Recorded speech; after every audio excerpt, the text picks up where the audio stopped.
Hello, welcome to another episode of A New Design Automations podcast series. We have been driving thought leadership ideas around system design by discussing design automation related challenges with our esteemed panelists. I'm your host, Krishna Banka. My guest today is Shiv Taskar. Shiv is the Global Head of Industry for Technology, Media, and Telecom at Capgemini Engineering. He started his career in EDA, writing auto routers for printed circuit boards, and has spent decades with product and services companies. Welcome to the podcast, Shiv. Why don't you introduce yourself to our audience? Tell us about your professional journey. First of all, Krishna, thank you so much for having me on this podcast. It is a joy and a privilege to be here with you. I started my decades makes me sound really, really old, but really that is what I am at this point in time. I have the scars to prove it. As you said, I started at Intergraph Corporation in Huntsville, Alabama. And my good friend Ashok Shah and I were hired. We worked for a colleague, Hemant, who was the longtime product manager at Cadence for Allegro. And it's a long story of how his association, my association over the years, and he's also associated with Anu, as you well know. So it is a small circle. It's a small circle of friends. But Hemant was the lead for Ashok and me to write the second commercially available auto router from Intergraph. And the funny part about it is Intergraph never believed in writing anything unless it was sold. So the day we started, we were already late. But we started writing the auto router in May. We delivered it to our first customer in August. And then I moved from some years in engineering management to marketing, and then became the VPGM at Cadence for the system design tools. Made a sideways detour into life sciences for about 10 years. Again, with the theme of providing tools, technology services to engineering. So my career has been blessed in that I've always had visibility into what's coming down the pipe. And that is an exciting place to be, as you well know. Technology moves us forward. And it's been wonderful to be at the forefront of chips, boards, systems, and for a few years, molecules, drugs, clinical trials as well. I mean, you have had a wonderful career all through with several kinds of involvements in parallel technologies and different areas in semiconductors and the parallel technology spaces, as we typically call it. So what are so when we specifically talk about your current role, so what are the business interests that Capgemini has in semiconductor consulting and engineering? Let me take a step back and just give you a quick sketch of Capgemini. Capgemini is a very large company, 370,000 people. We have Capgemini Invent, which does the high-end consulting, Capgemini, which does the traditional IT-oriented outsourcing services, and then Capgemini Engineering. And Capgemini Engineering is now about 70,000 people. We operate in about 13 different verticals. And Capgemini Engineering helps companies develop products. So we are hardcore engineers. We also do a lot of work in engineering infrastructure as well. And the definition of engineering infrastructure is beyond core engineering, also includes supply chain, procurement, and all of the other things that are necessary in order to get products designed in that meet the target requirements. So our span in Capgemini Engineering in this sector starts from core chip design work. So we provide VLSI services, RTL to GDS2 for a number of our clients, some of the largest semiconductor companies in the world. And then moving up the stack, we have an extensive practice in board design, FPGAs and boards, that we do both for semiconductor companies as well as the other industry verticals that we support. And that's done out of one central team that provides that level of expertise. We've invested in more than 100 labs, and they are in different geographies all over the world.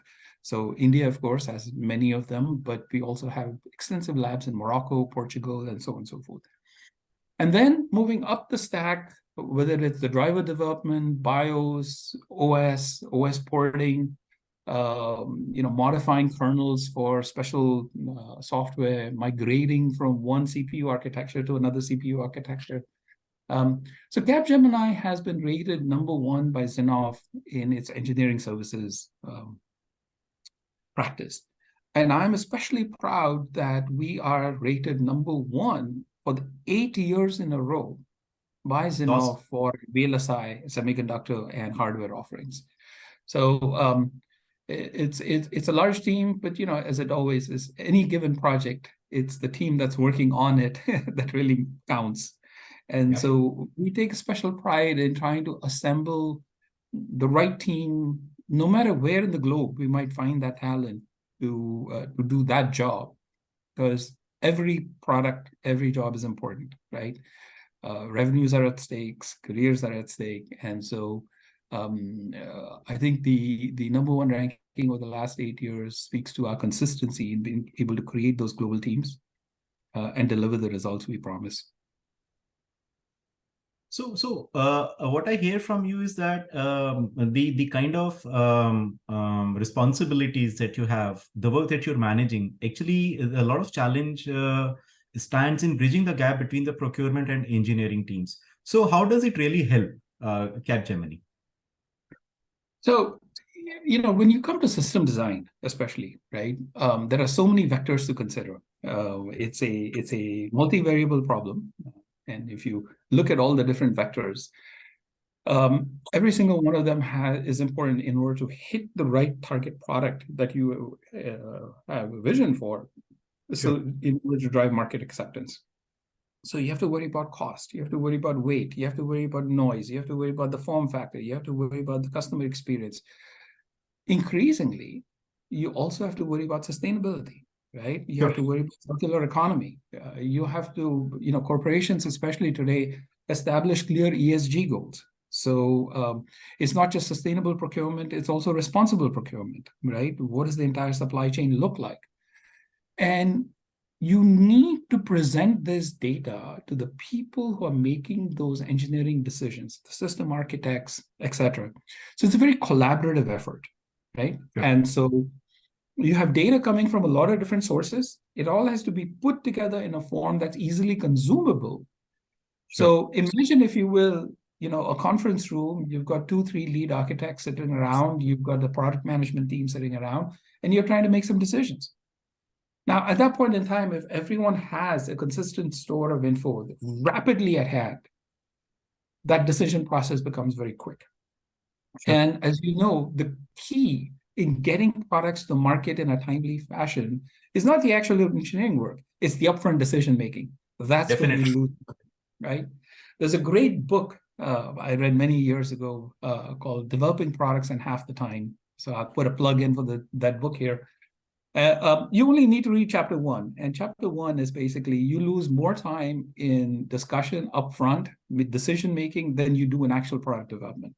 So if you can show me, right, you can hit your time to market with a better confidence that you'll meet all the other goals that you have. Sure. So when you talk about system design, you just kind of very beautifully captured the system design envelope, which is a key concern in the kind of assignments that you carry out.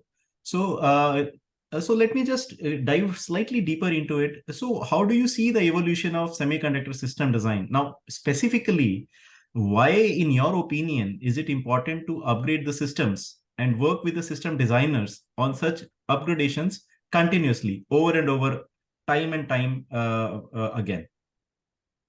So there's a number of reasons. And of course, the reasons are going to be different depending on the industry. So consumer product imperatives are very different from, say, white goods or long life products, right? A product that operates in a harsh environment has a very different requirement set from a product that requires, say, ultra reliability, right? And so you always have to look at all the different parameters of specific product, the environment, where it's going to fit, and then shape what's important to you, right? So not everything has an equal weight, but at least the trade-offs are well understood. Now, in order to make trade-offs, you need to feed it the right data. Sure. And so many times what happens today in system design is that if your systems are not integrated well, if your dashboards are not clean, you really are making suboptimal decisions. And that's one of the things that I always advocate to my clients, to say, look, zoom out a little bit. Let's get a slightly more holistic picture. Let's identify the data sources. Let's identify the consumers of those data sources. But more importantly, let's not present them with data. Let's present them with information and insights, right? Right. Let's help them in the decision making. Sure. And it's relatively straightforward to sit down with the lead architects, with procurement, with the sustainability crew, and identify their care abouts. Sure. Right? And then create the kind of dashboard that will provide them that info. Now, one of the things that's got me really, really excited, Krishna, is looking ahead. I think generative AI is going to come into this entire decision loop. And we're going to find that instead of looking at reports, system designers are going to be able to use a conversational interface with a Gen AI interface into those data sources to ask questions like, if I use this component, right, what is the lead time? What is the cost? Are there alternative sources, right? Give me traceability on this component, right? And so that I can feed that into my ESG reports. So technology always evolves. We at Capgemini, again, we were fortunate that Zinnov ranked us #1 in generative AI services. And that is because we've invested a lot in training our semiconductor and systems team in how to implement Gen AI in this part of the engineering process. Sure. So I think you've already touched upon the challenges which the current system designers have been facing, especially related to handling of the ever-increasing complexities while reducing costs. And I know you're extremely passionate about system designers, their work, and how they operate in the entire ecosystem. So is there anything else, specifically when we talk about the challenges that the system designers have been facing recently, that they should be careful about, that they should consider while carrying out their work? Well, thank you for giving me the opportunity to talk about my favorite hobby horse, and that is the mismatch between the life of a semiconductor component versus the life of the product, right? Sure. Yeah. So, as you know, I have come across a lot of companies now who basically outline the problem statement as our systems designers choose to use parts that only have a couple of years left in their manufacturing life because that part is going to be replaced with something else, right? But it's going into a product that probably has a 10-year life or a 15-year life. Absolutely. May even have a 3, 5, 7-year warranty, right? Sure. That creates a mismatch where now companies, in order to meet their support obligations, their warranty obligations, their customer support and service obligations, have to start stockpiling inventory. They have to predict failure rates. They have to predict which parts are going to have to be repaired. And then they have to start predicting migration, right? This generation product, when do I replace that with the next generation product? When do I change my microcontroller to the next microcontroller? When do I upgrade my software? All those things sort of become super important. So this is an area where I think there is still a lot of potential. I think Anu is doing a good job in starting to build that visibility, that framework. And I've had the luxury of working with your company since its original founding. I do feel that this is a problem that needs to be solved because the cost of not solving this problem is in large inventory or customer dissatisfaction or spending too much energy in creating migrations that were unplanned, right? Especially the software lift from one to another is kind of difficult. And I think that semiconductor systems houses really need to get visibility into semiconductor roadmaps. I give you this moment in time is a particular example of that, right? Everyone's putting AI into their chips. Yep. It's everywhere. It's everywhere, right? And so if you don't have visibility into the AI plan for the microcontroller that you're using, or the processor, or whatever it is, right?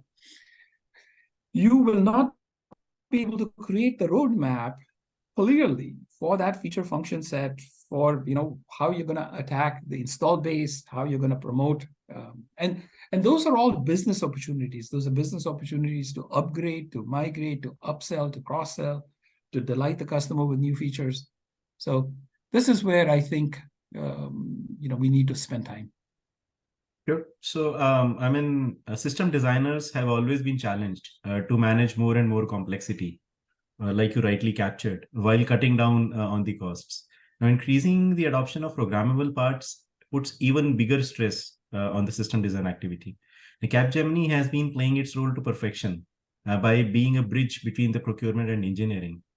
Wonderful conversation, Shiv. Thank you so much for sharing your insights. We really appreciate your time.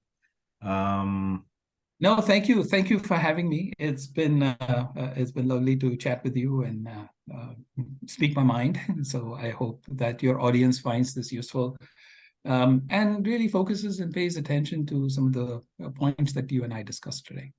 sure. I am really looking forward to the benefits that your views will have for the entire community of system designers, and the design work that they carry out day in, day out. That concludes our podcast. Until next time, take care. Thank you. Bye bye.